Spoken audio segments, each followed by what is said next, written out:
नमस्कार सर्वांना. नमस्कार. आजच्या आपल्या सभेला आपण सुरुवात करतोय. आज आहे विडंबन गीत आणि सादरीकरण. तर आपण सुरू केल्यावर काही जण अजून येतील अशी अपेक्षा आहे. नाव आहे आरती प्रभू. येत आहेत. त्यानंतर आहेत वेदना शेखर.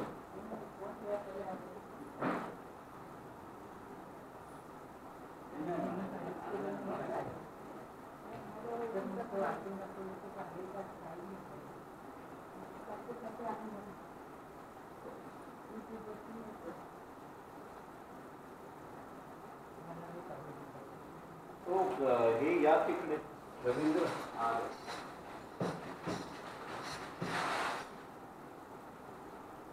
तुम्ही पण या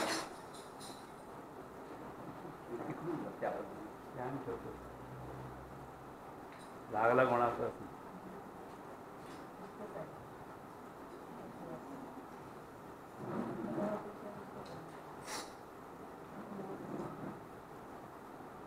खरं सुरुवात माहीत घ्या आणि माझ्या कवितेमध्ये विडंबन गीताचं नाव आहे वेडापी. वा. वेडापी आणि चाल आहे की हम आपके है कौन मतलब दीदी तेरा देवर जीवाना, त्या चालीवरती गाणं आहे. वा. तर एक बॅकग्राऊंड असे की एक ताई आहे आणि म्हणजे एक मुलगी आहे आणि तिच्या बहीणचा दीर आहे. थोडासा खटाळ वेड्यासारखं आहे, त्याच्यावरती आहे. ताई तुझा दीर्घ लय वेडा, ताई तुझा दीर्घ लय वेडा, अग हा बर्फीला म्हणतोय वेडा, अग हा बर्फीला म्हणतोय वेडा, अग ताई तुझा दीर्घ लय वेडा, अग हा बर्फीला म्हणतोय वेडा. कॉलेजात जातो पण अभ्यास ना करी, मध्ये मध्ये तासाला दांडी हा मारी. कॉलेजात जातो पण अभ्यास ना करी, मध्ये मध्ये तासाला दांडी हा मारी. म्हणून ह्याचा होईना फार वेडा, अग हा बर्फीला म्हणतोय वेडा, अग ताई तुझा दीर्घ लय वेडा, अग हा बर्फीला म्हणतोय वेडा. फॅशन हा करतो नी प्रेमासाठी झुरतो, फॅशन हा करतो नी प्रेमासाठी झुरतो. मैत्रिणींना घेऊन हा हॉटेलात फिरतो, मैत्रिणींना घेऊन हा हॉटेलात फिरतो. पोरीं मागे धावतोय हा घोडा, अग पोरीं मागे धावतोय हा घोडा, अग हा बर्फीला म्हणतोय वेडा, अग ताई तुझा दीर्घ लय वेडा, अग हा बर्फीला म्हणतोय वेडा. ऍक्टिंगला झिरो पण स्वतः समजे हिरो, देवदास बनतो हा दिसताच पारो. ऍक्टिंगला झिरो पण स्वतः समजे हिरो, देवदास बनतो हा दिसताच पारो.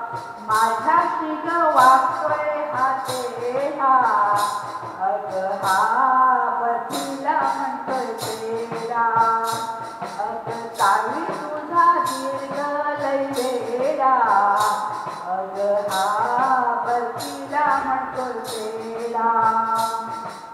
चिट्ट्या खूप मारतोय हा समजून तू, चिट्ट्या खूप मारतोय हा समजावून सांग. वेडा पीर छेड काढतो मोडेल त्याची टांग, वेडा पीर छेड काढतो मोडेल त्याची टांग. पडेल नाहीतर माती त्याच्या जोडा, अग हा बर्फीला म्हणतोय वेडा, अग ताई तुझा निर्जल हिवेला अग हा परतीला म्हणतोय तेला अग हा परतीला म्हणतोय तेला अग हा परतीला म्हणतोय तेला. छान छान खूप सुंदर खूपच छान. आरती प्रभूणे त्यानंतर दत्तात्रय मराठे.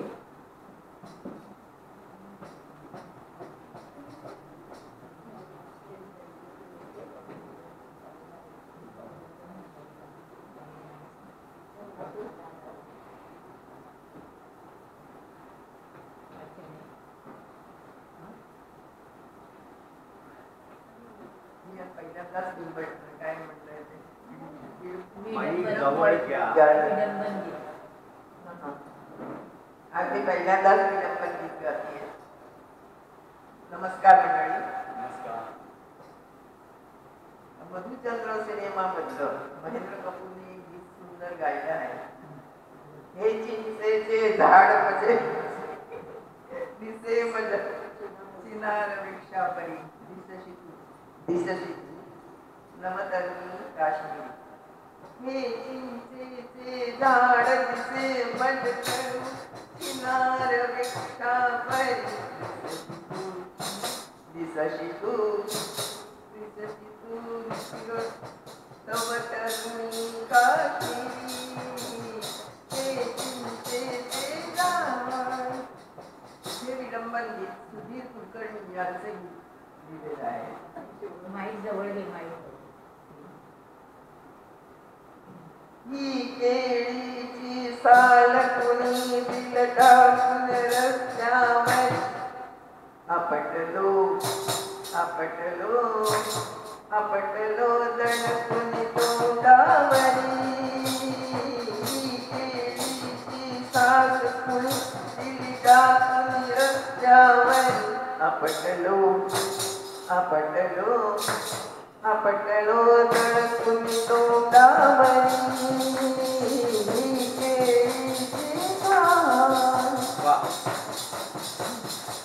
मज सवय करीची गाता रस्त्यातूनी ललना सुंदर मी बघतो भारावनी.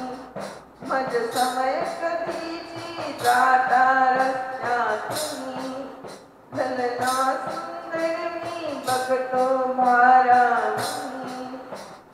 भाऊ तो जात तसा वेडावनी बेंगाळूनी. नाद कुळा हा मज गरीबाचा नडतो वरचेवरी. आपटलो आपटलो आपटलो तोंडावर तडकून तोंडावरी. हे केळीची साल. मी शांत समज भोळा अन भावडा आमच्या सारख्यांची दुनिया करीते राडा. मी शांत समंजस भोळा अन भावडा आमच्या सारख्यांची दुनिया करती राडा. हा घेऊन बसला अनेक धडा धडा मी धडा. ही दुनिया नाही गरिबांची मज पटली खाती पुरी. आपटलो आपटलो आपटलो तडकून तोंडावरी. केळीची साल कुणी दिली टाकून रस्त्यावर. आपटलो आपटलो आपटलो तडकून तोंडावरी. हे केळीची साल.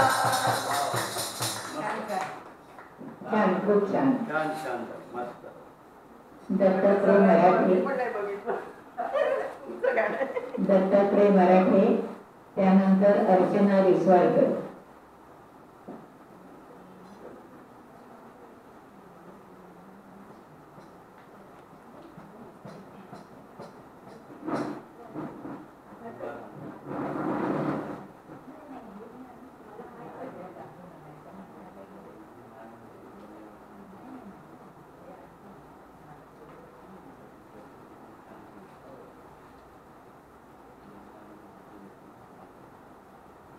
Hello hello. तर आता नवरात्री संपतायत, उपवास संपतायत, त्यामुळं आता जे आहे ते दसऱ्याच्या पुढे आपल्याला उपवास असल्यामुळं पाणीपुरी खाण्याचा योग येणार सांगतात. त्यामुळे त्याच्यावरचं एक विडंबन काव्य जे आहे ते मी सादर करतो. हे जे काव्य आहे हे पाणीपुरी संघटना, मुंबई या पाणीपुरी संघटना यांच्याकडून मला आलेलं आहे आणि जे आहे ते अस्सल मराठीत आहे. तर शतदा प्रेम करावे या गाण्यावर आहे हे विडंबन काव्य आहे. या भैयावर या पाणीपुरीवर शतदा प्रेम करावे. या भैयावर या पाणीपुरीवर शतदा प्रेम करावे. शतदा प्रेम करावे. शतदा प्रेम करावे. या भैयावर कुरकुरीत पुरी भरली पाण्यानी रसना भिजून गेली. कुरकुरीत परी भरली पाण्यानी रसना भिजून गेली. गोड तिखट आंबट अनगोड जलधारानी सजली. शंभू तोंडाचा बघून कोणाचा लाल ओठ बरावे. या भैयावर या पाणीपुरीवर शतदा प्रेम करावे. या भैयावर. आता दुसरा मोर्चा तो अर्थातच शेवटी. पसरुनिया रंगाचा पंखा रास कुणी केली. रसुनिया रंगाचा पंखा रास कुणी केली. लाल गुलाबी हिरवी उधळ शेवपुरी सजली.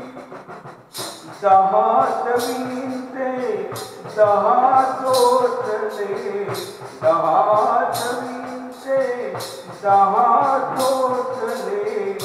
येथे भान फरफावे. या भैयावर या पाणीपुरीवर शतदा प्रेम करावे. या भैयावर. आता रगडापेटी. दरुणीच्या ओठातून तान हलकी येते. दरुणीच्या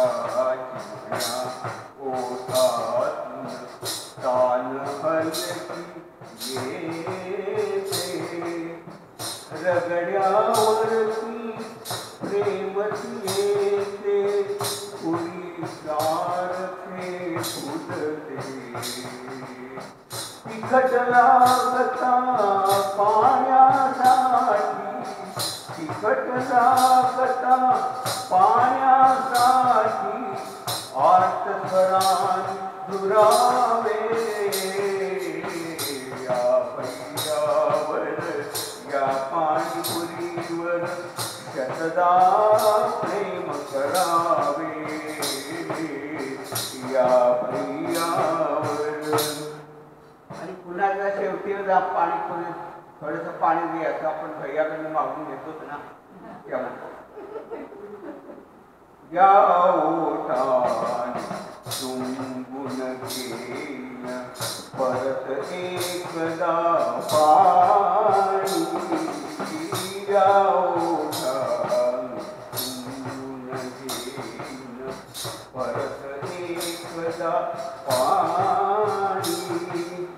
अनंत सवी पिऊनी घ्याव्या इथल्या पाण्यामधून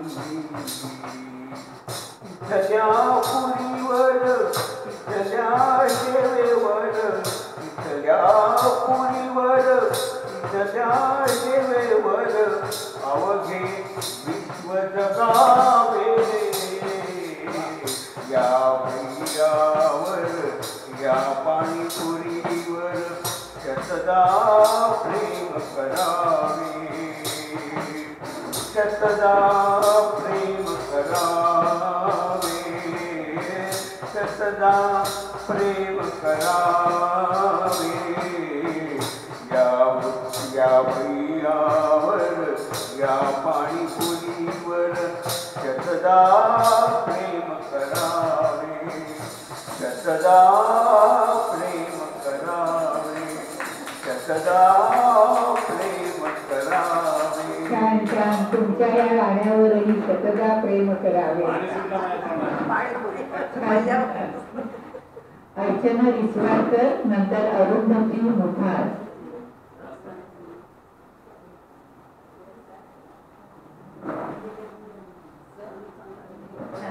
पाणीपुरी झाली, शेवपुरी झाली,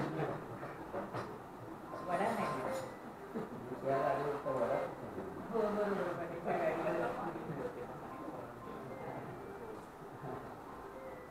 स्वलिखित अनुभव अर्थात स्वतःचा लिहिलेला आहे. माईजवळ चिंता घ्या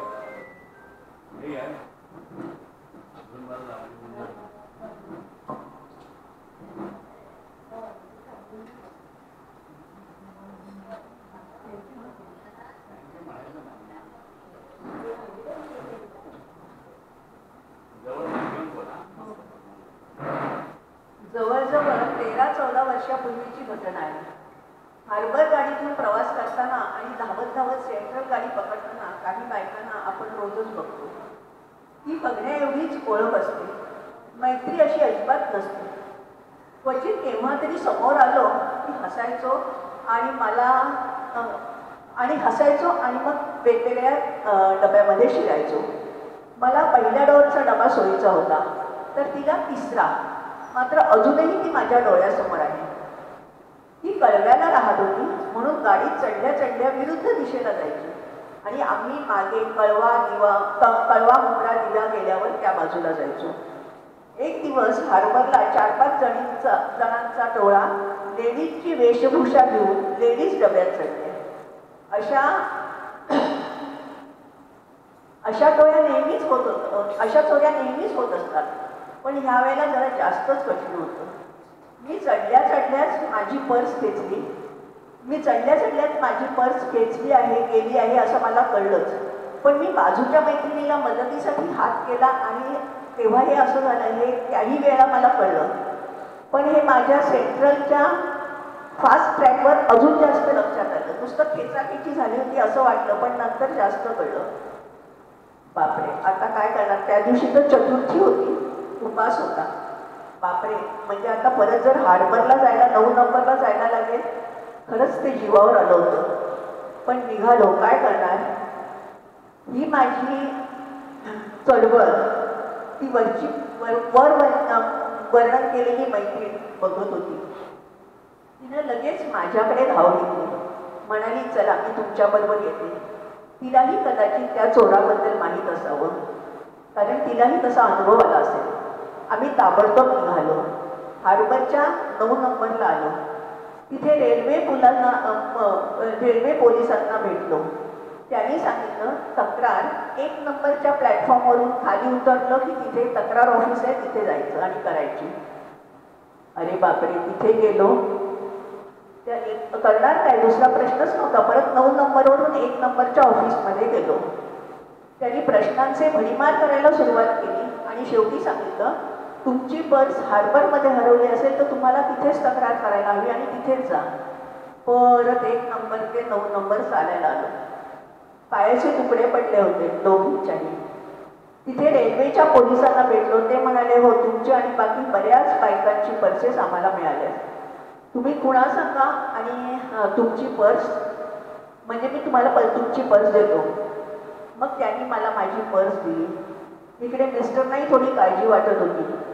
परत मग आम्ही फास्ट गाडीसाठी पकडून घरी निघालो. मला तिचं एवढं कौतुक वाटलं की असं वाटते देवानीच हिला पाठवली असेल माझ्यासाठी. मी तिचे भरभरून आभार मानले. पण ती इतकी मनाने चांगली होती की तिला माझे आभारही नको होते. अजूनही मला तिची खूप आठवण येते. हा माझा तिच्याबद्दलचा खूप छान अनुभव आहे. तुम्ही देवावर विश्वास ठेवलात ना तर तो कदाचित संकट आला, तो नेहमी संकटाला तुमच्या कोणाच्या ना कोणाच्या तो रूपाने पाठवतो. हा या बाबतीत माझा अनुभव आहे. मला थोडंसं बरं वाटावं म्हणून मी तिला सांगितलं तू दुसऱ्या दिवशी ह्याच गाडी घे, मला जरा तुला काहीतरी गिफ्ट द्यायचे. तिला गिफ्ट दिलं.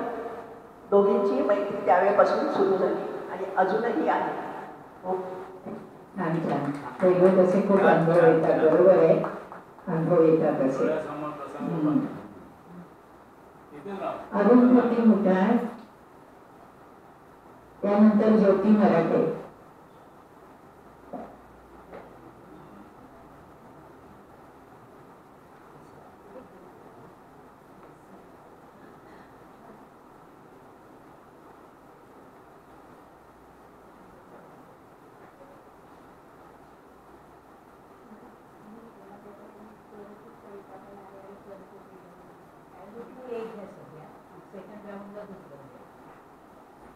मस्त आहे ना ते आली पाहिजे. मस्त कुठं जातं तिकडे माणसं आहे. चला चला सुरुवात करा. Coffee okay.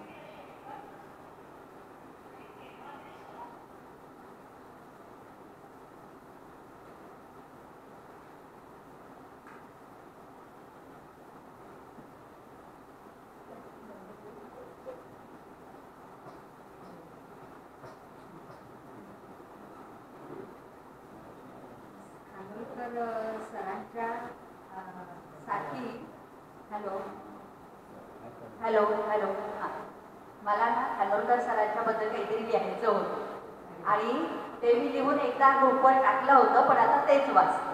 हां, चांगलं लिहिलं असेल तर ऐका ना तुम्ही आता. खानोलकर सर, तुमच्यासाठी वाटलं काही लिहावं, तुमच्यासाठी वाटलं काही लिहावं, पण मनातला कल्लोळ कागदावर उमटेना, मनातला कल्लोळ कागदावर उमटेना आणि काय लिहू तेच सुचेना. मनातला कल्लोळ कागदावर उमटेना आणि काय लिहू तेच सुचेना. मन गेलं भरून, मन गेलं भरून, पण लेकडी पुढे सरकेना. मन गेलं भरून पण लेकडी पुढे सरकेना. पण ओढून ताणून आणलं अवसान, ओढून ताणून आणलं अवसान आणि लेखणीलाच दिलं आव्हान. आणि तुम्हाला डोळ्यासमोर ठेवलं आणि पेलायला घेतलं आव्हान. तुम्हाला डोळ्यासमोर ठेवलं आणि पेलायला घेतलं आव्हान. पण खरं सांगते सर, एका पण शब्दाची केली नाही खाडाखोड, एका पण शब्दाची केली नाही खाडाखोड. आणि याला कारण पाठीशी आहे तुमचं सदोदित बळ. आता थांबवते आरंभीची वटवट, आता थांबवते आरंभीची वटवट. भारतीताईंच्या पोस्टनी मला सुचला हा विचार. हा विचार सुचला कसा तर भारतीताईंच्या पोस्टनी मला सुचला हा विचार, म्हणून ताईंना करते वंदन आणि आता माझी सुरू करते बंधन. कधी शर्ट इन, कधी शर्ट इन तर कधी शर्ट आउट, कधी शर्ट इन तर कधी शर्ट आउट. पण पाठ मात्र ताट, पाठ मात्र ताट आणि नजर आरपार. पाठ मात्र ताट आणि नजर आरपार. मस्तक ते समोर, मस्तक ते समोर, तरी चेहऱ्यावर मात्र ओथंबते सदा कृतज्ञता. मस्तक खाली नाही, मस्तक समोर, पण चेहऱ्यावर ओथंबते कृतज्ञता, ओसंडून वाहते नम्रता. डोळ्यात असे सदैव चमचमती धार, डोळ्यात असे सदैव चमचमती धार. वाणी ती गोड पण नियमात मात्र बद्ध, वाणी ती गोड पण नियमात मात्र बद्ध.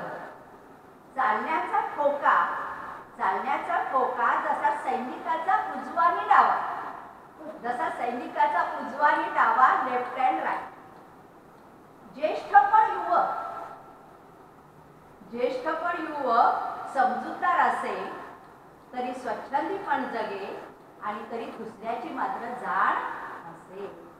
असं माझ्या जे मनात आलं ते खाडाखोडणं करतात. त्यामुळे यमकलंकार काही जुळलेलं नसतात, पण आपलं लिहिलं. खूप छान, खूप छान. अगदी आता ते समोरच आहे, पण समोर नसलं तरी सुद्धा बरोबर उभं राहण्याची प्रवृत्ती केला. खूपच छान. मागे पण एक तुम्ही ताई लिहिलंय ते पण खूप छान आहे. त्याच्यामध्ये पण शर्टलीन आहे नाव कसं लिहिलेलं आहे. आता रवींद्र काळे.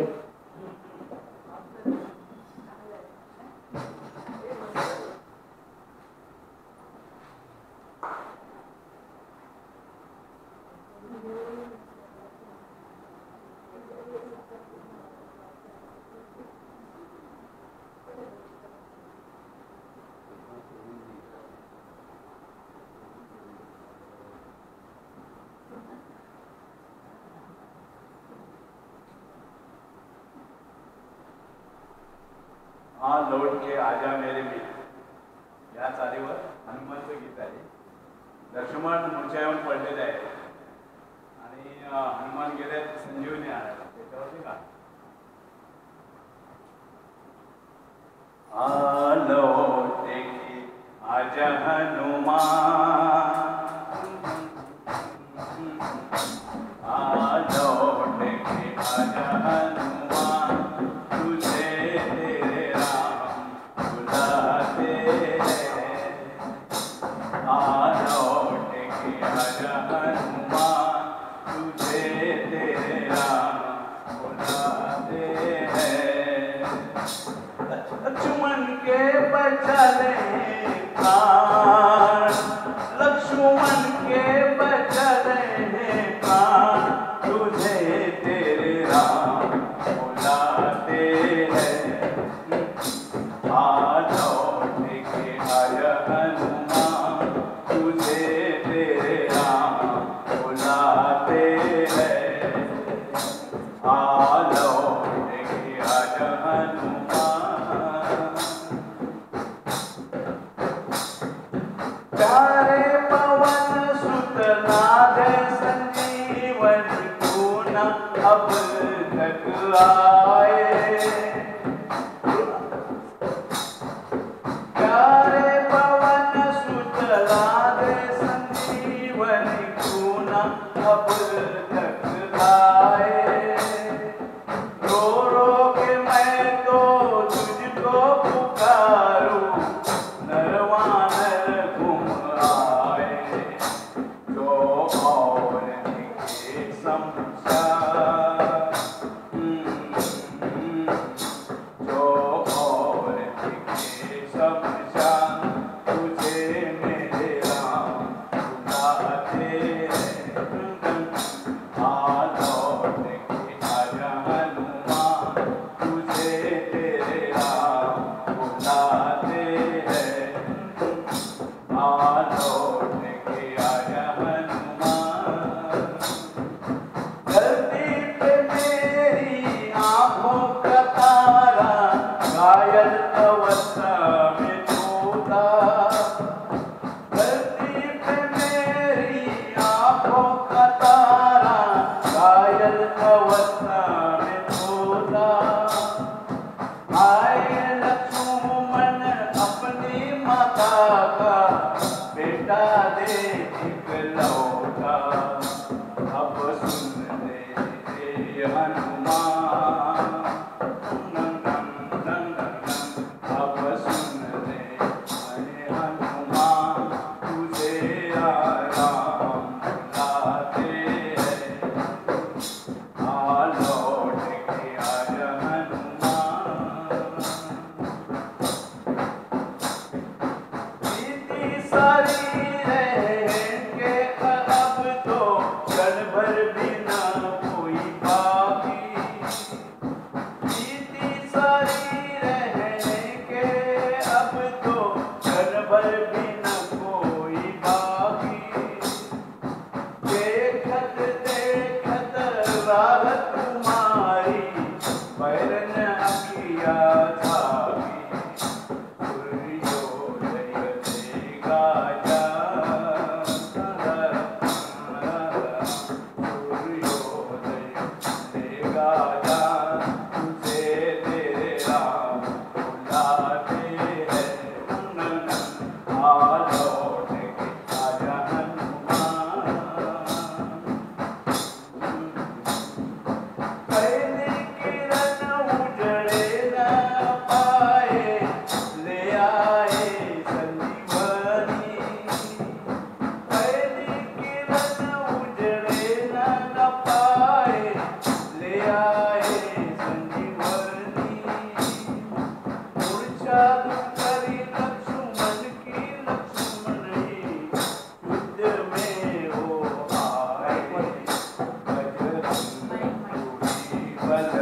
ज्योती मराठे.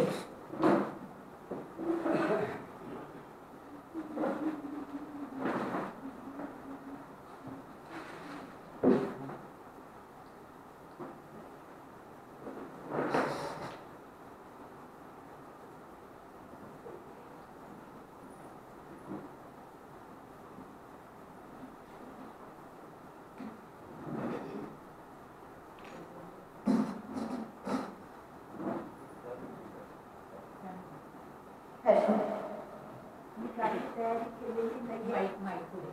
मी फक्त इथे बसणार होते. पण आता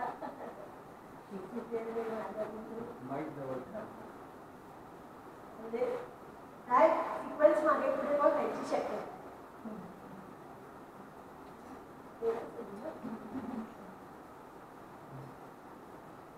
आम्ही 13 साली आम्ही दोघं गडवाल निगम बरोबर चारधामला गेलो होतो. तेव्हाचा एक घडलेला किस्सा आहे. 13 साली खूप मोठं तिकडे धमाक झालं होतं. म्हणजे ढगफुटी होऊन खूप जण पाहून वगैरे गेली होती. त्याच्या आधी 2-4 दिवस फक्त आम्ही घरी आलो. तेव्हाचं घडलेलं आहे. तर आमची टूर ऋषिकेशपासनं सुरू झाली. बस आमची ऋषिकेशपासून होती आणि पहिला टप्पा यमुनोत्री होता. तर आमच्या गाईडनी सांगितलं की आम्ही पहिले यमुनोत्री का घेतो, तर यमुनोत्रीला यमाई देवीचं देऊळ आहे आणि ती यमाची बहीण, सख्खी मोठी बहीण. तर म्हणे तिला आधी वंदन करायचं आपण आणि तिला साकडं घालायचं की तू यमाला सांग की ह्यांना परत व्यवस्थित आपापल्या घरी जाऊ दे. त्यामुळे म्हणजे आम्हाला ते नवीनच होतं. तिथल्या गाईडनी सांगितलं, आमच्या गाईडनी गडवाल निगमच्या. मग त्यामुळे आम्ही यमुनोत्रीला गेलो. यमुनोत्रीला जाताना सुद्धा घोड्यावरून गेलो तर माझा घोडा मला खूप त्रासच देत होता. सारखा डावीकडे वळायचा. मग तिथे कडा यायचा, कधी दर यायची, भीती वाटायची. पण तसेच आम्ही गेलो. आमच्याबरोबर आमचे 2 फॅमिली फ्रेंड्स होते आणखी. असे आम्ही होतो आणि एकंदर आम्ही 40 जण होतो. आणि तो प्रवास म्हणजे खूप जण जाऊन आले माहिती असेल, फार फार बिकट आहे. अर्धा 1 फूट जरी बस इकडे वळली तरी दरीत, अर्धा 1 फूट इकडे वळली तरी कड्यावर. म्हणजे मोक्ष, दोन्हीकडनं मोक्षच असं. आपण तिथले ड्रायव्हर खूप खूप हुशार आहे.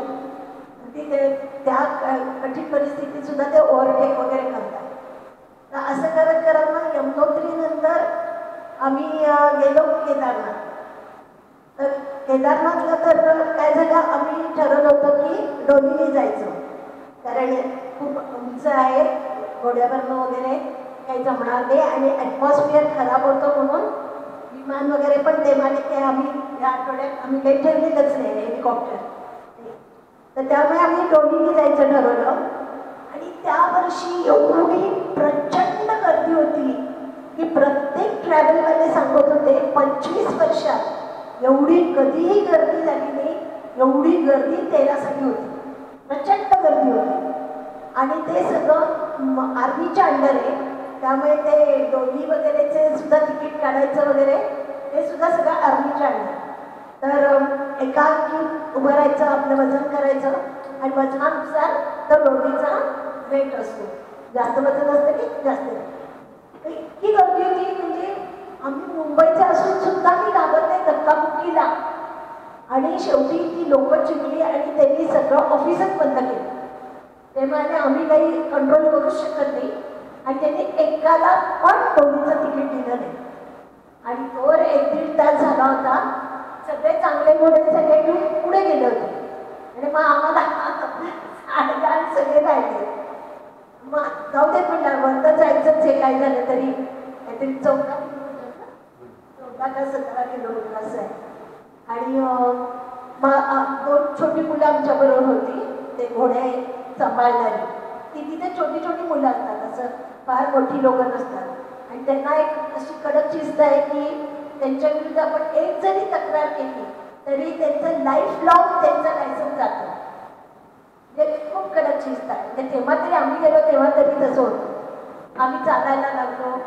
मग यांच्यात म्हणजे त्यांची एक बायपास तेव्हा झाली होती त्यामुळे आम्ही गॅस सिलेंडर तेवढाच असतो तो घेतला, तो मी माझ्याजवळ ठेवला आणि मग जायला लागलो. आणि टोप्या वगैरे सारख्या घातल्या होत्या की लांबून पण दिसावं म्हणून. पण इतकं वारं की टोपी केव्हा सोडून गेली कळलंच नाही.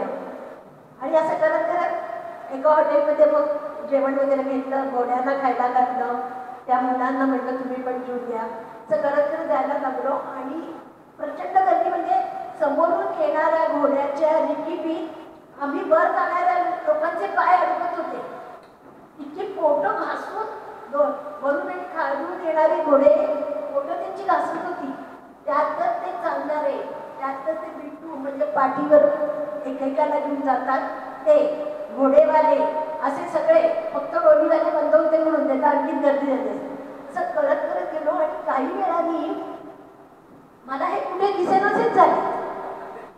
म्हटलं हे काय म्हणजे तिथे असं होतं माहिती होतं. एक वेळेस गेलो कुठे दिसलेले. मग तो मुलगा म्हणाला आंटी तुम्ही थांबा मी पुढे जाऊन बघून येतो. ते पुढे गेले का किंवा मागे जाऊन हॉटेलमध्ये जाऊन बघून येतो आपण खाल्लं तिथे.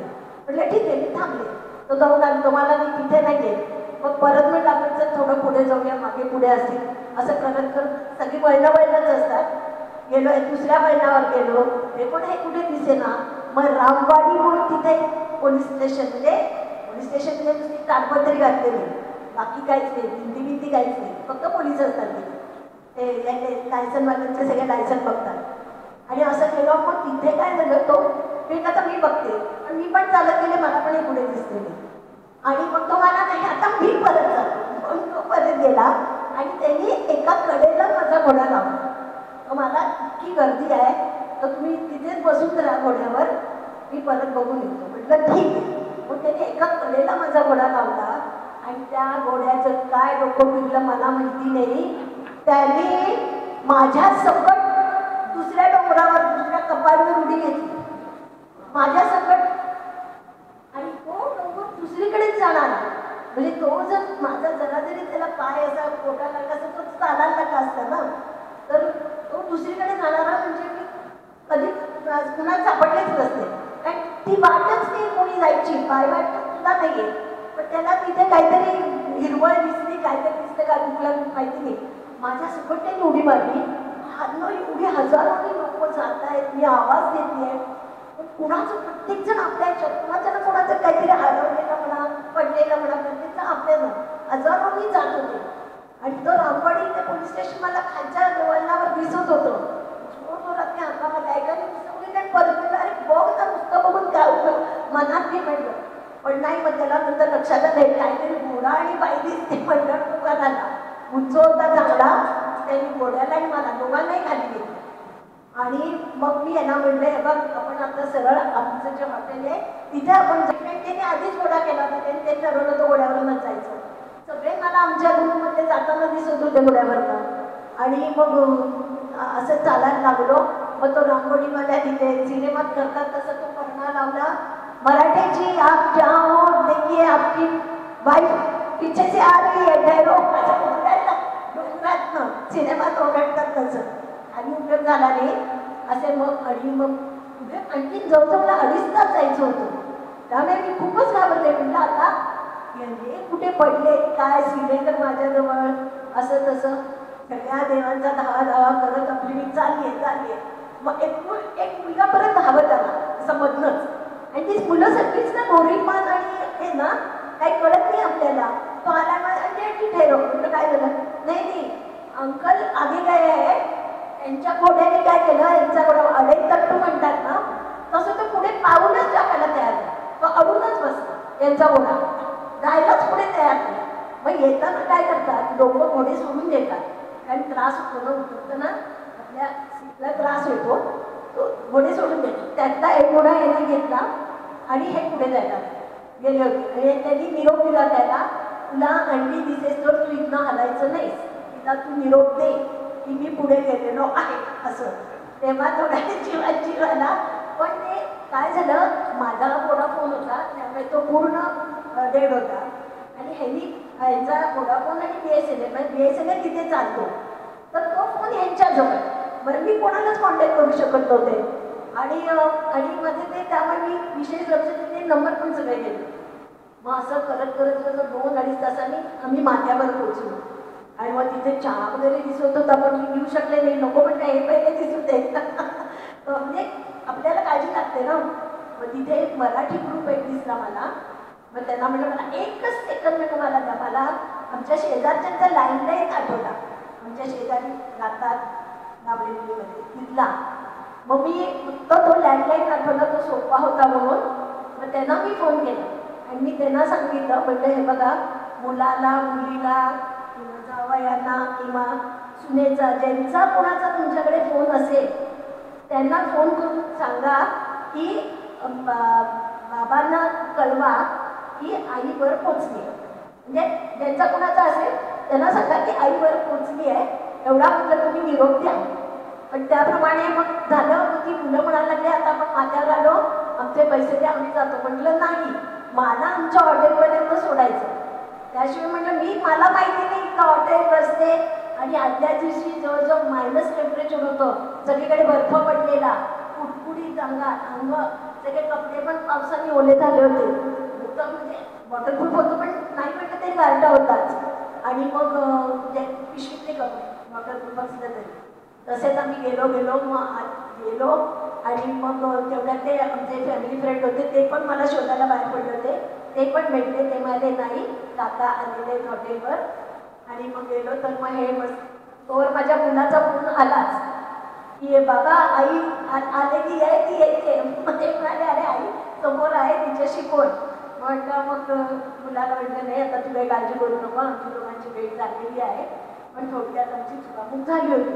असं करून मग ते आमचा किस्सा एकदाचा संपला. पण ते 2.5-3 तास फार म्हणजे भयंकर टेन्शनमध्ये गेले की आपण परत जातोय की ते खूप छान प्रसंग सांगितला. सुप्रिया सावंत, नंतर रवींद्र खानोलकर सर.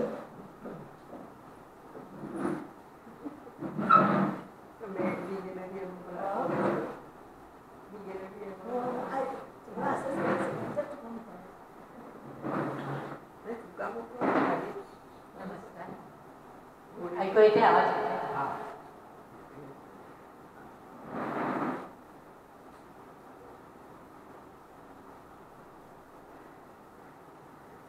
आताच अर्चनाताईने रेल्वेचा एक अनुभव सांगितला.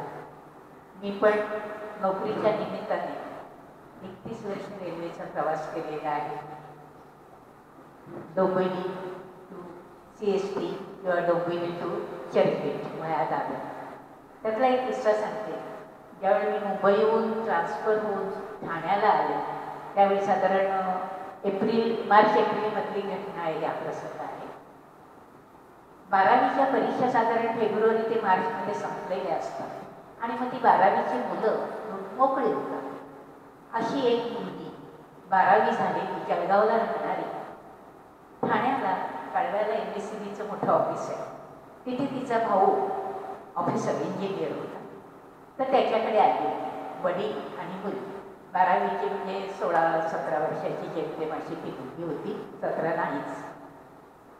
तर तो भाऊ तिला आणि वडिलांना घेऊन मुंबईला गेला, रेल्वे CSTला, त्यावेळेचं मिठी स्टेशन. आणि मुंबई दर्शन वगैरे असं करून काहीतरी आलं. आणि संध्याकाळी त्यावेळी 5:12ला अंबरनाथ भेटीहून सुटायची. हां, डबल कास्ट ती होती आणि ती मी ठाण्याला गाडी पडली. त्या गाडीत लेडीज कंपार्टमेंटमध्ये त्या भावाने त्या मुलीला बसवले आणि तिला सांगितलं की तू ठाणा आला की उतर.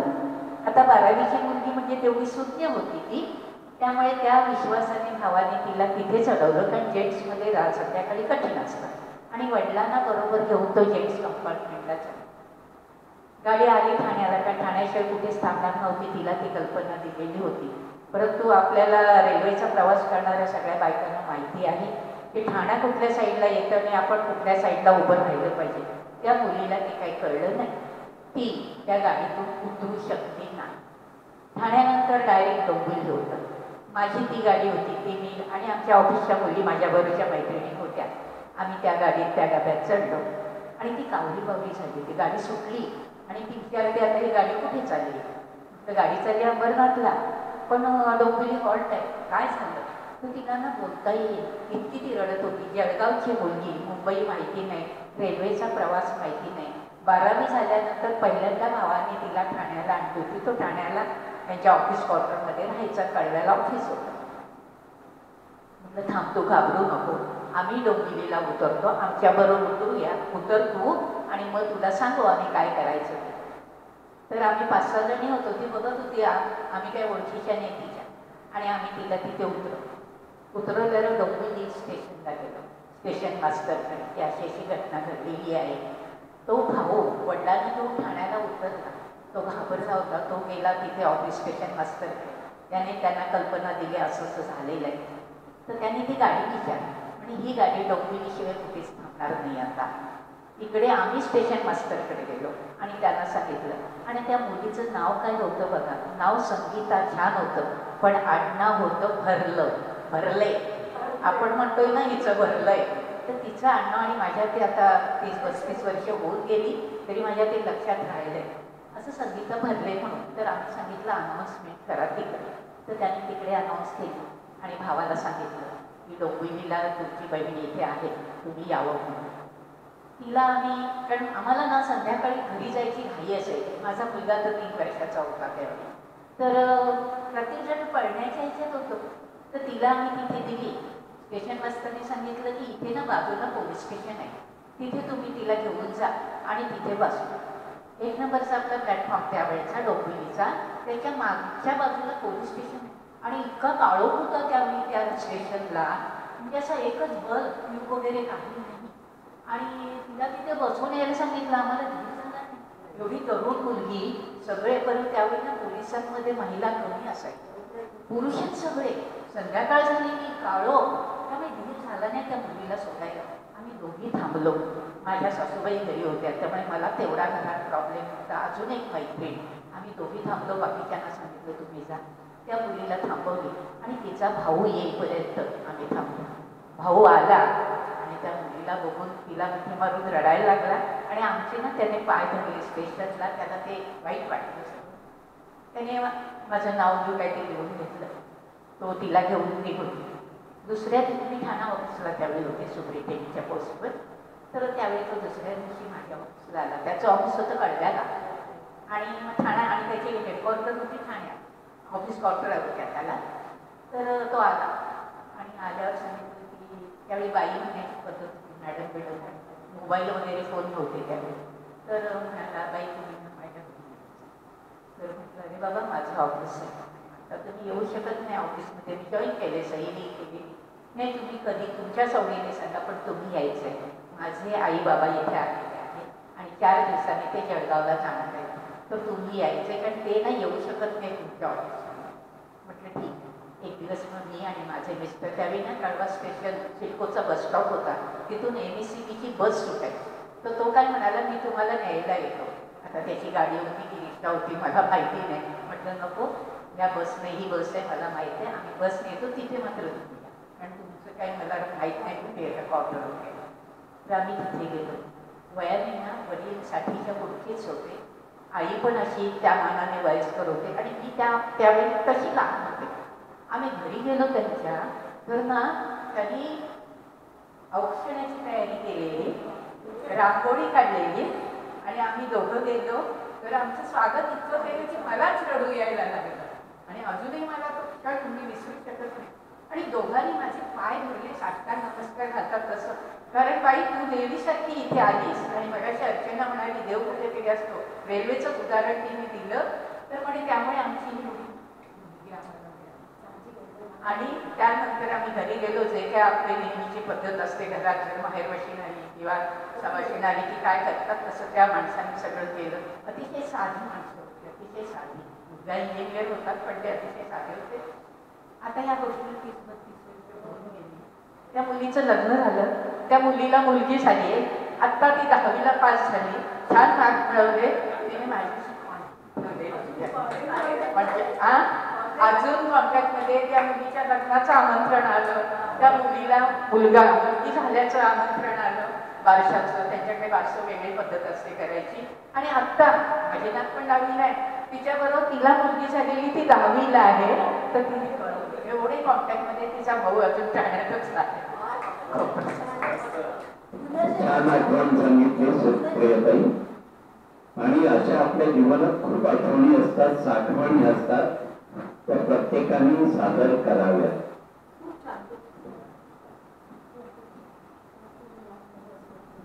खादरकर सर.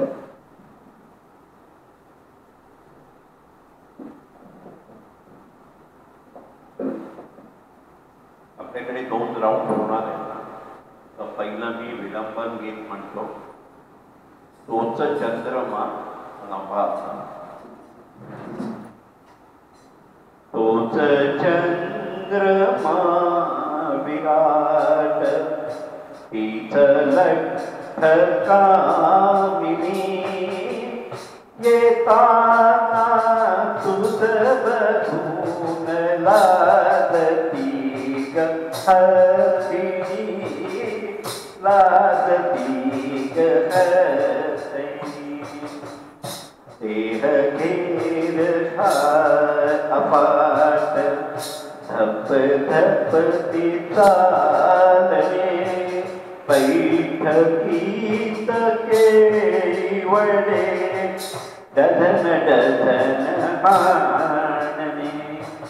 स्नानाला हौद एक, रोज जाई संपुनी, येताना तुझ बघून लाजती ग हरिणी, लाजती ग हरिणी. सोडूनिया पान असे गेली आज ती कुठे, पावतोच तेच वडे, भूक ती गेली कुठे. तेव्हा कळले आलीस उसळ पावचा पुनी, येताना तुझ बघून लाजती ग हरिणी, लाजती ग हरिणी. तोच चंद्रमा विराट. सुंदर, छान छान एकदम. तागा सुद्धा हर्षिनी पण लाजले. या लीनाताई. नंतर आरती प्रभूने.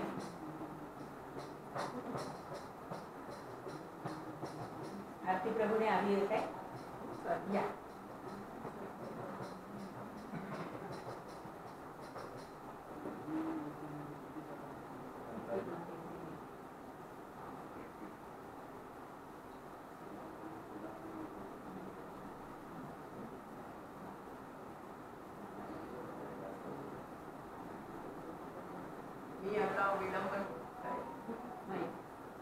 मी आता विडंबन गीत नाही म्हणत, कारण एकच शब्द होत आणि मला जास्त माहीत नाही मराठीचं, कारण मराठी माझा सब्जेक्टच नव्हता. अच्छा, तर मी आता एक गाणंच म्हणते.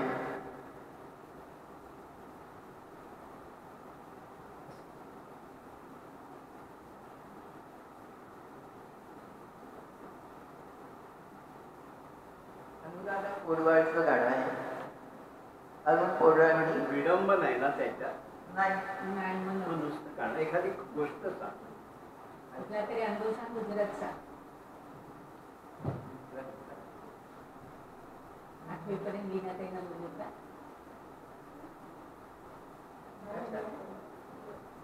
माझ्या नंदेचं एंगेजमेंट होती, तर आमच्याकडे सगळे पाहुणे आले होते आणि मला मुलगा खूप लहान होता तेव्हा, जवळजवळ वर्षाचा पण नव्हता. त्यामुळे सगळेच असे मुंबईला जायला निघाले. तर त्यामुळे मी सगळ्यांना काय म्हटलं की तुम्ही कुठे हरवला तर तुम्हाला मी ॲड्रेस देऊन एक ह्याच्यामध्ये देते, सगळे पर्समध्ये ठेवा. कुठे हरवलं तर पोलीसला जाऊन भेटा, पोलीस ह्याच्यामध्ये स्टेशनावर, आणि तुम्हाला कोणी म्हणजे पोचवेल, म्हणजे तुम्ही येऊ शकाल. तर तसे सगळे आले आणि घरी आल्यानंतर आम्ही सगळे एवढे सगळे दमले होते, ते लोक, मी नव्हते गेले, तर ते दमले होते तर सगळे आले, सगळे तसंच टेबलावर ठेवून झोपून गेले, जेवलंच नाही. आणि नंतर काय झालं, सगळ्यांचे पर्स बीट्स वगैरे सगळी टेबलावरच होती. आणि तेव्हा आम्ही नवीनच तिथे राहायला गेलो होतो, म्हणजे बाल्कनी सगळ्या उघड्या आणि दारं पण आम्ही पंखे नव्हते म्हणून दारं उघडी, सगळं. 5-6 माणसं दड आली आणि आम्ही सगळ्या फक्त बायकाच होतो घरात आणि बाकीचे सगळे गच्चीवर झोपायला गेले होते. त्यामुळे आलेलं आम्हाला काही कळलं नाही, कारण सगळे गुंग. आणि नंतर काय झालं की आमच्या सासूबाई उठल्या आणि सासऱ्याला सांगतायत, अहो अहो कोणीतरी आलेले पुरुष मंडळी दिसतीये, तर आपले तर सगळे वरती झोपले, इथे कोण आलं असेल. तर ते म्हणे, झोप, तुला चष्मा नाहीये तर कोण बायकांचे पुरुष दिसत आहेत तुला, झोप. आणि ती काही झोपायला तयार नाही, उठली, बसली, चष्मा शोधतीये. आणि तसं झाल्यानंतर चष्मा शोधतीये. अच्छा, ते मग सासऱ्याने वाटलं काहीतरी आहे म्हणून, तर तेवढ्यात ते पण उठले. उठल्याबरोबर सगळे ते धडधड बाल्कनीत, आमची फर्स्ट बाल्कनी आहे, सगळ्यांनी उड्या मारून गेले आणि जे थोडेसे राहिले होते 10 मिनिट परत तिथूनच गेले. तर त्यामुळे काही कळलं नाही. तर सकाळ पण झाली, आम्हाला काहीच माहीत नाही चोर बीर झालेलं, सासऱ्याने तर काही सांगितलं नाही. आणि मग मी तोंड धुताना, ब्रश देताना समोर वैद्य म्हणून राहत होते, त्यांचा मुलगा पळत पळत आला, अहो वहिनी तुमच्याकडे चोरी झाली. आमच्याकडे चोरी झाली, तुला कोणी सांगितलं? अहो म्हणे तुमच्या सगळ्या पर्स आमच्या बाल्कनीत फेकले. त्याच्यामध्ये ऍड्रेस होता म्हणून आम्ही कळलं की तुमच्याकडचीच आहे सगळं. आणि तसं झाल्यानंतर मग बघितलं घरात, खरंच तर सगळ्यांचे रिस्ट वॉच नाही, एक फक्त मोठी म्हणजे आमची जी नंदेची वगैरे अशी दागिन्याची पेटी होती, त्या म्हणजे अशी बॅग, छोटी बॅग असते ती फक्त राहिली. म्हणजे आमचं नशीब म्हणायचं की ती असं कपाटाच्या अशा कोण्यात पडली होती म्हणून ती राहिली. बाकी सगळं रेडिओ, रिस्ट वॉच, पर्स सगळी खाली, फक्त ॲड्रेसेस होते.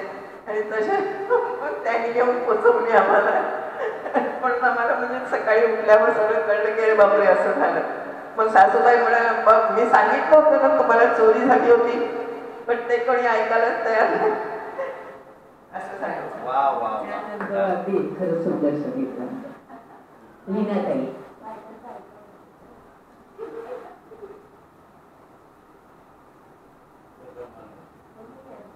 दत्तात्रय मॅडम.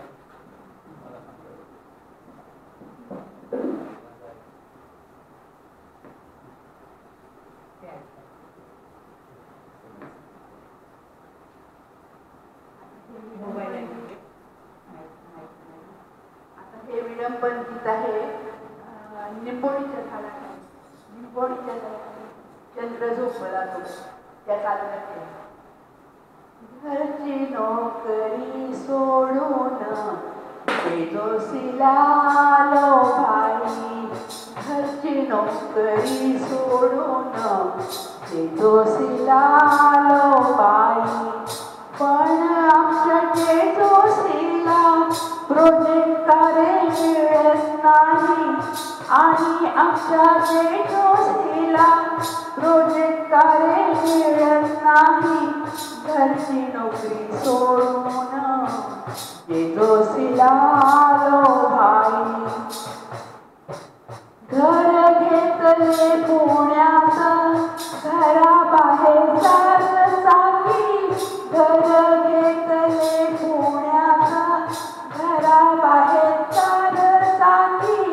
गावातल्या जमिनीवर तुंबतात चार म्हशी. गावातल्या जमिनीवर तुंबतात चार म्हशी. आता बँकेच्या खात्यावर आता बँकेच्या खात्यावर उरलं तसं काहीच नाही. पण आमच्या जेजोसीला रोजगार मिळत नाही. घरची नोकरी सोडून जेजोसीला आलो बाई. उठारी नसेली बाप्पा भाग्य इंजिनियरचे ठाई. ओटी केल्याशिवाय पगार पुरत नाही. उठारी नसेली बाप्पा भाग्य इंजिनियरचे ठाई. ओटी केल्याशिवाय पगार पुरत नाही. भलताच जपान देश भलताच जपान देश भलतीच महागाई. आणि आमच्या जेजोसीला रोजगार मिळत नाही. घरची नोकरी सोडून जेजोसीला आलो भाई. कॉन्ट्रॅक्ट रिन्युअलची भीती पुरे आज माझ्या मनी. बाप्पा कर जादू काही वेळ फार उरला नाही. कॉन्ट्रॅक्ट रिन्युअलची भीती पुरे आज माझ्या मनी. बाप्पा कर जादू काही वेळ फार उरला नाही. शेवटचा महिना येता शेवटचा महिना येता मला लागत नाही. काय रे आमच्या जेजोसीला प्रोजेक्टच मिळत नाही. आणि आमच्या जेजोसीला प्रोजेक्टर मिळत नाही. घरची नोकरी सोडून जेजोसीला आलो भाई. आणि आमच्या जेजोसीला प्रोजेक्टर मिळत नाही. सुंदर. दत्तात्रय मराठे, त्यानंतर अर्चना विस्वारकर.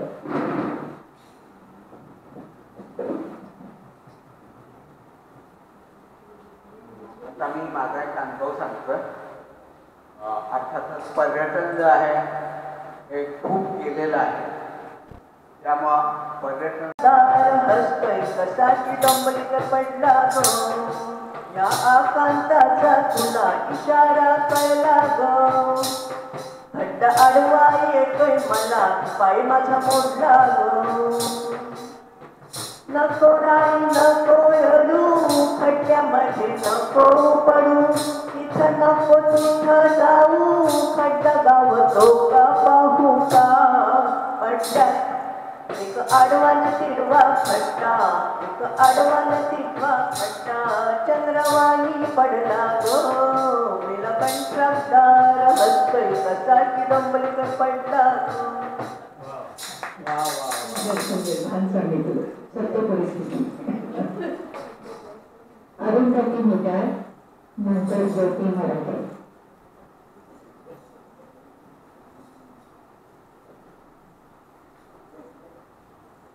लाईट गेली तेव्हा आपला कॅमेरा बंद झाला होता, तर मधलं काही येणार नाही आहे. लक्षात नाही आलं तर दरवाजा लक्षात ठेवूया. Hello hello. हो, मला पण एक अनुभव सांगायचा होता, पण मी आता नाही सांगत. एक विडंबन मी स्वतः लिहिलंय. तर ते म्हण कसं झालंय ते नाही, फक्त लिहायचं. कमरेत वाकडी पायते फाकवी, कमरेत वाकडी पायते फाकवी, तरी दिसते फाकडी, तरी दिसते फाकडी, उंटा समान मानती वळवी, लोकांच्या नजरा भिरभिर फिरवी, उंटा समान मानती वळवी, लोकांच्या नजरा भिरभिर फिरवी, इकडून तिकडून इकडून तिकडून. पाठीवरचा शेला खांद्यावर मिरवी, पाठीवरचा शेला खांद्यावर मिरवी, डोक्यावरची पगडी उलटी फिरवी, पाठीवरचा शेला खांद्यावर मिरवी, डोक्यावरची पगडी उलटी फिरवी, खांद्यावरती काठी गरार फिरवी, खांद्यावरती काठी गरार फिरवी, इकडून तिकडून इकडून तिकडून. गळ्यातनं आवाज भरभर काढी, गळ्यातनं आवाज भरभर काढी, जसा की काण्याचा सराव करी, पायाने ठेका भरभर धरी, आणि गळ्यातली माळ गरगर फिरवी, आणि गळ्यातली माळ गरारा फिरवी, इकडून तिकडून इकडून तिकडून. काय तो ताल जसा राणीचा साज, काय तो ताल जसा राणीचा साज, शिल्पेच्यातला मुकुट डोलवता मान, खळखळ करी आवाज छान, शिल्पेच्यातला मुकुट डोलवता मान, खळखळ करी आवाज छान, जोडीला शेपटी गरारा फिरवी, जोडीला शेपटी गरारा फिरवी, इकडून तिकडून इकडून तिकडून. खूप छान. ज्योतिताई मराठे.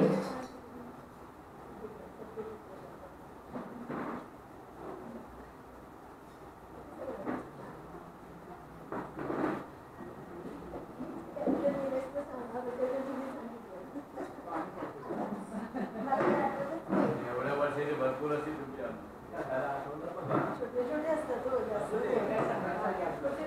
छोटे छोटे करून मोठे होते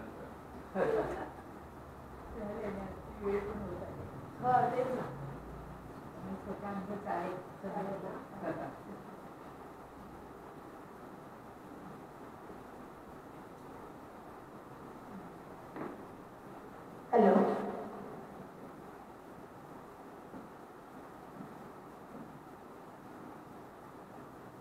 साधारणतः 89 साली आम्ही जवळजवळ 30 जण काश्मीरला गेलो होतो. रेंज अशी होती की माझी मुलगी 6 वर्षाची आणि माझ्या चुलत सासूबाई 60 वर्षाची, एवढी रेंज होती. आणि माझ्या दादाने ती टूर अरेंज केली होती. ते त्यावेळी विशेष ट्रॅव्हल्स वगैरे नव्हते, पण दादरला कोणतरी एक आनंद ट्रॅव्हल म्हणून होते, ते सगळं बुकिंग करून द्यायचे. म्हणजे काश्मीरच्या हॉटेलचं, तिथं जम्मू ते जम्मू ते कुठलं स्टेशन, इथून ते श्रीनगर ते जम्मू, तिथे बसने जायचं वगैरे सगळं बुकिंग, त्यांची हॉटेल्स बुकिंग करून द्यायचे आणि ते काहीतरी 10% किंवा काहीतरी कमिशन द्यायचे, एवढंच. आपण उतरलो की आपल्या नावाची पाटी, जो कोणी म्हणजे माझ्या दादाचं नाव असायचं ते असायचं. तर आम्ही असे जेव्हा आम्ही उतरलो श्रीनगरला, तेव्हा जे आम्हाला हॉटेल मिळालं होतं, 30 जण होतो आम्हीच गेलो होतो. तर ते सगळे पठाणी लोक होते.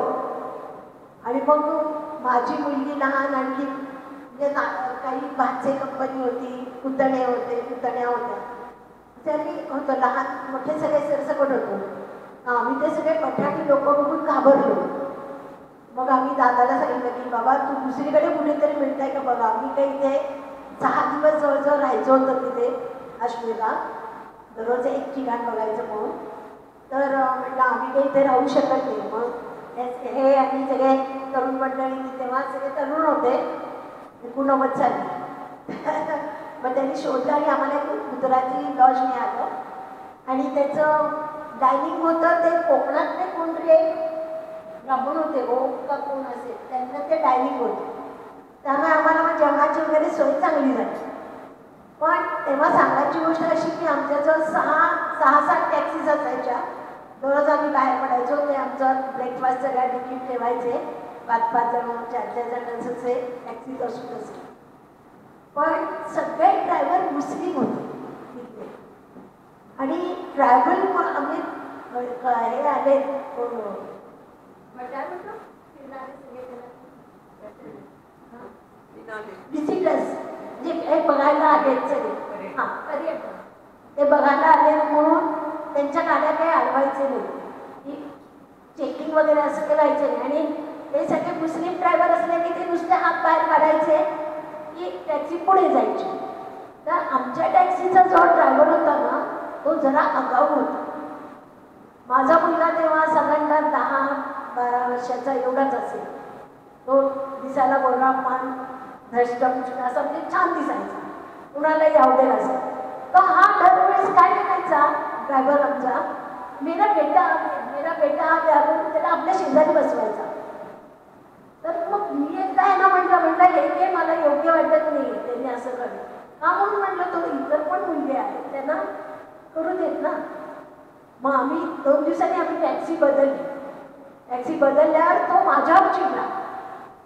का टॅक्सी बदलली? खुद को क्या बंबई की राणी समजती है क्या? असं करून म्हटलं नाही असं काही नाही. म्हटलं आम्हाला वाटायची होती. आणि मग तेव्हा आम्ही बारामुल्लाला आम्ही तिथं जाणार होतो. 89 सालची गोष्ट.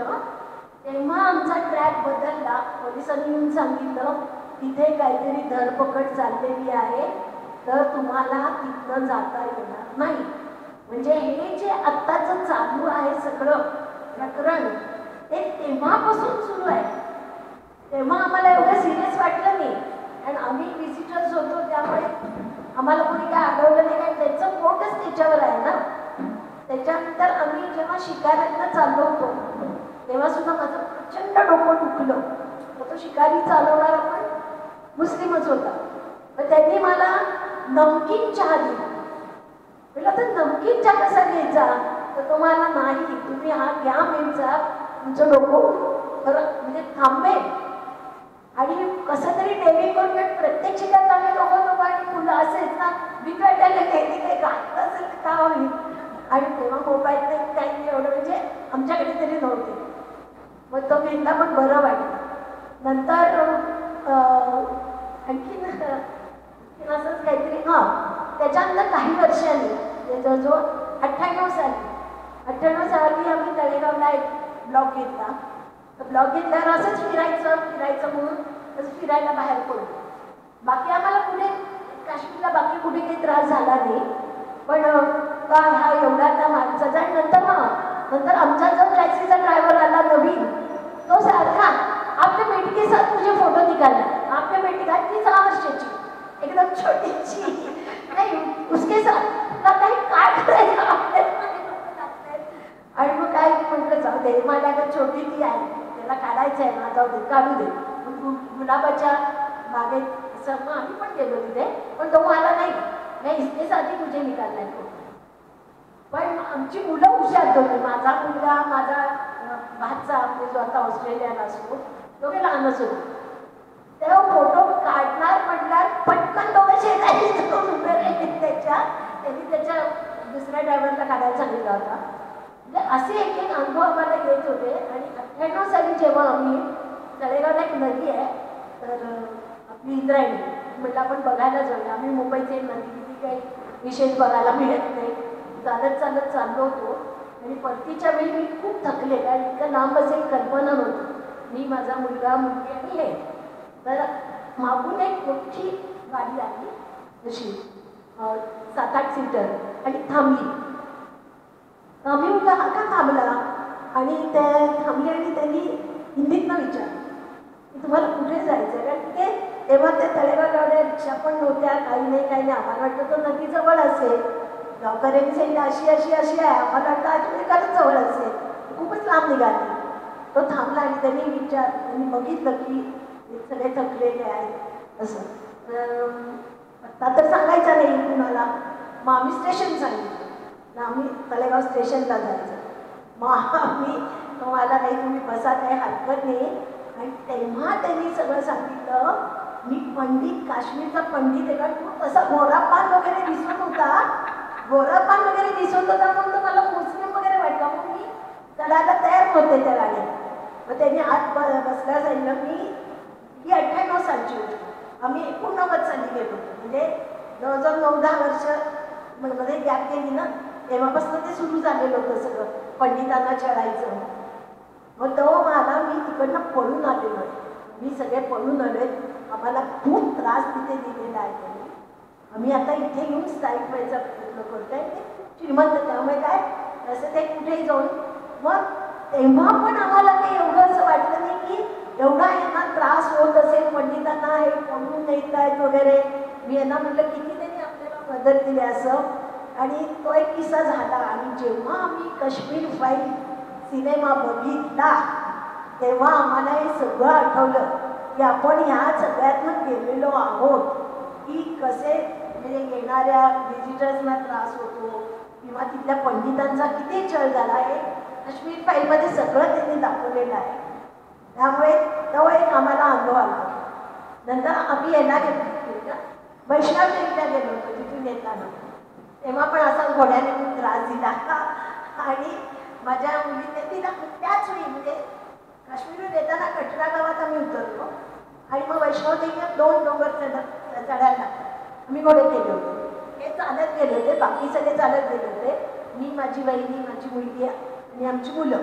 हां, आम्ही घोड्यात गेलो 2 मुलीचं माझी चप्पल आधी चप्पल लावून पण कळलं पण नाही तेव्हा. तर तसे आम्ही गेलो होतो. तेव्हा वर गेल्यावर सुद्धा असं झालं, मुलगी माझी लहान आणि मुलगे थोडे मोठे 4-5 वर्षांनी. तर आम्ही वैष्णवदेवीचं दर्शन घेऊन आलं. आधी तेव्हा आता खूप सोयी झाल्या. तेव्हा नुसतं एवढूसा बोगदा होता 89 सालची, काश्मीरहून येता येताच गेलो. तर मी जायला त्या चांगली तुम्ही तेव्हा पण व्यवस्थित होते. तर तिथे तो बाहेर माणूस बसलेला असतो, ते तेव्हा होता.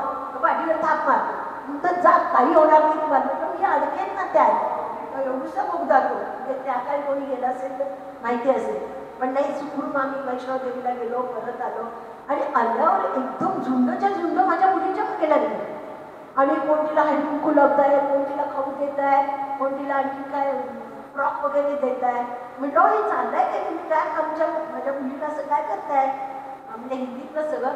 तर म्हणे इथल्या ज्या काही ती कुमारिका आहे आणि इथे कुमारिका मिळतेच आम्हाला असं नाही, तुमची मुलगी 6 वर्षाची आहे.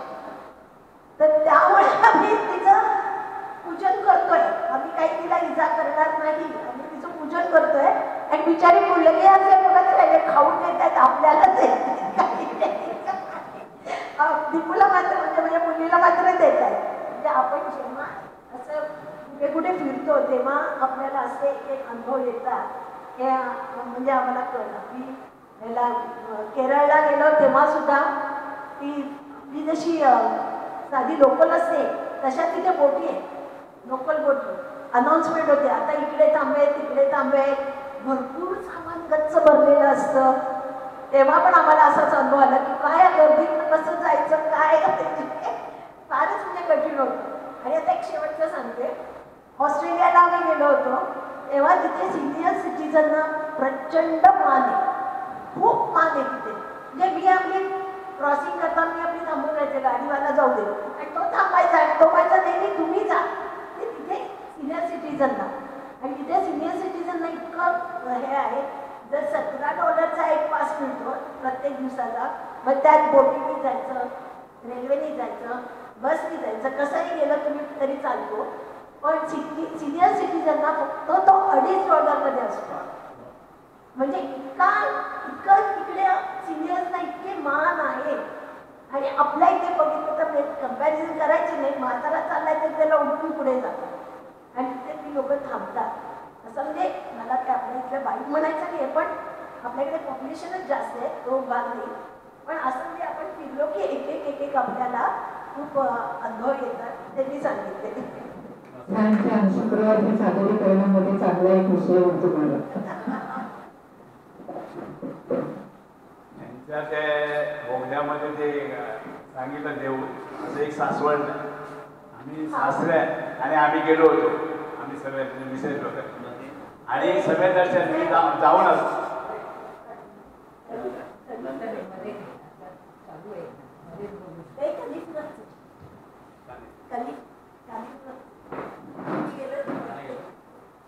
नमस्कार. जीवनात अशीच राहू या चालीवर म्हणण्याचा प्रयत्न करते. जेवणात ही कडी अशीच लाभू दे, अशीच राहू दे. आता घ्या पाहिजे तर मोबाईल. जीवनात ही कडी अशीच राहू दे, जीवनात ही कडी अशीच राहू दे. भाग्याच्या वाटीत ही कढीच वाढू दे, जीवनात ही कढी अशीच राहू दे. कालवला पानात भात मोकळा, आठवला माझा कढी भात सोहळा. पानातून आठवणी अशाच येऊ दे, जीवनात ही कडी अशीच राहू दे, जीवनात ही कडी अशीच राहू दे. कढीत पीत बसण्याची ओढ लागली, पिऊन तीच सगळी सम भूक भागली. सगळ्यातून कढीचाच गंध येऊ दे, जीवनात ही कढी अशीच राहू दे, जीवनात ही कढी अशीच राहू दे. वा वा वा. सांग. खानोलकर सर.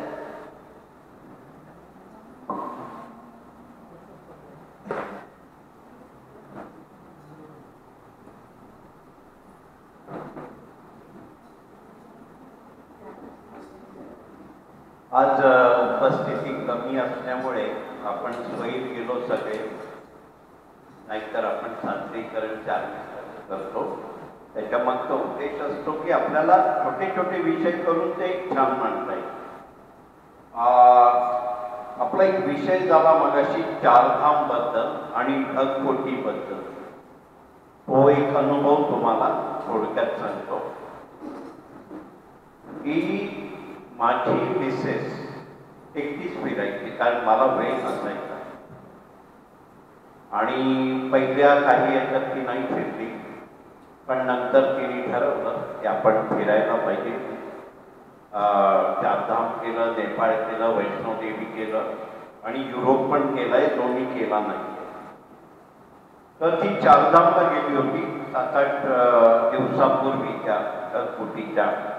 आणि त्यांनी मला सांगितलं होतं की तिकडचं हवामानावर आहे, कदाचित एक तर मी या दिवशी येईन किंवा त्याच्यानंतर दुसरा दिवस किंवा तिसऱ्या दिवशी येईन, कारण तिथे वातावरण जर बरोबर नसेल तर एखाद दुसरा दिवस वाढू शकतो.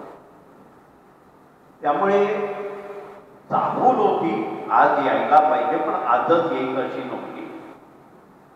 ही सगळं चारधाम करून, कारण तिकडची ढगफुटी रात्री झाली आणि सकाळी मी बातम्या लावल्या तर ते सगळ्या तिकडच्या न्यूज आणि ते सगळं जोरदार सगळे टीव्हीच्या समोर. आणि 9 वाजता घराची बेल वाजली आणि बाईसाहेब आत आल्या. एवढी दमून आली होती. मला म्हणते मी झोप नाही झाली आहे रात्रभर, तर मी जरा झोपते, मग बघूया. म्हटलं थांब जरा, तू आलीस कुठून सांग. ते बघ टीव्हीवर चाललंय. मग अशी जी समोर फटकन मारून बसली आणि एवढं म्हणजे कसं आहे, ती जाऊन आल्यानंतर तिकडची वस्तुस्थिती जी समोर दिसली ती एवढी तिला अनुभवता पण येत होती आणि त्रासदायक पण होती. परंतु मग ते काही सबंध दिवस चाललं होतं आणि रात्री मला म्हणाली माझ्या बरोबर बसा म्हणाले. तुम्हाला खरं सांगते तुम्ही चारधामला माझ्याबरोबर आला नाही ते बरं झालं. बद्रीनाथचं एवढं आतून पूर्ण दर्शन निवांतपणे मला तिकडे मिळालं नाही. ते देवानी इकडे आल्यानंतर टीव्हीच्या समोर दिलं म्हणजे आहे. आणि बद्रीनाथला तर जादूच झाली होती. बद्री देवळाच्या मापाचा मोठा बलाढ्य दगड मागे थांबला आणि देऊळ आपलं वाचलं. ते सॉरी हे सगळं केदारनाथचा. तर त्यामुळे केदारनाथचं दर्शन तिला अखंड फिरून न येता मिळालं. ते तिथे मिळालं आणि तेवढंच सांगायचं होतं. याबरोबर आजचा कार्यक्रम आपण इथे संपवतोय. उद्या आपले ऑनलाईनला वाद्यांचा दिवस आहे आणि व्यायामाचा दिवस आहे आणि गुरुवारचा कार्यक्रम आपण दसरा निमित्त कॅन्सल केलेला आहे.